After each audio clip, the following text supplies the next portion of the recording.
அண்ணாமலை எடுத்துட்டு தானே நயினார் நாகேந்திரன் போடுறாங்க. அந்த முடிவு மிக சரியானது அல்ல. ஏன்னா நீங்க 7-8% பிஜேபி ஓட்டு வங்கி உயர்ந்திருந்தது. காரணம் அண்ணாமலை. மோடி அமித்ஷாவே இல்லைங்க. பிரதமர் மோடி அமித்ஷா அண்ணாமலையால் தான் உயர்ந்தது. போகிற இடத்துலலாம் பிரஸை மீட் பண்ணி கட்சிக்காக குரல் கொடுத்து, ஏன்னா மேடையில் வந்த உடனே ஒவ்வொரு பேரை சொல்லிட்டு வர்றாரு. யார்? அமித்ஷா. பார்த்தீங்களா? சொல்லிட்டே வரும்போது என்ன பண்ணுறாரு? அண்ணாமலை ஜி அப்படின்றாரு. அவர் அடுத்து பேசுறதுக்கு 2 நிமிஷம் ஆச்சு. துண்டெல்லாம் அவர் அண்ணாமலையை பார்த்த உடனே துண்டை சுத்துறாங்க. எழுச்சியா ஆரவாரம் செய்யறாங்க. எல்லாம் நடக்குது. அதை பார்த்துட்டு ஒருத்தர் மேடையில சொல்றாரு, அண்ணாமலைக்கு செய்தது போலவே நீங்கள் அமித்ஷாஜி வரும்பொழுது போலோ பாரத் மாதாக்கு ஜெய் அப்படின்னு கத்தணும், ஜெய் ஸ்ரீராம்னு சொல்லணும், துண்டை சுத்தணும், முடிஞ்சா சட்டையும் கழட்டி சுத்தணும். இதெல்லாம் மேடையிலே சொல்றாரு. நடக்கலையே.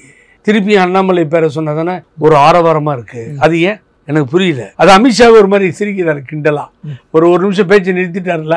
அந்த கைத்தட்டல பார்த்த உடனே இப்ப தலைவர் இல்லைங்க. இப்ப நயினார் நாகேந்திரன் தலைவர். ஆளை வச்சு கூட்டு வரதுக்கு அண்ணாமலைக்கு தேவையில்லை. ஏன்னா அவர் தலைவரே இல்லை. கூட்டு வந்ததுலாம் நயினார் நாகேந்திரன் ஆளா இருக்கும். கூட்டு வந்த குறைக்கு இங்க வந்து உள்ள வந்துட்டு அண்ணாமலை பேரை சொன்னது கத்துறா. யாரு ஏத்துக்குவா உங்களுக்கு அண்ணாமலைய?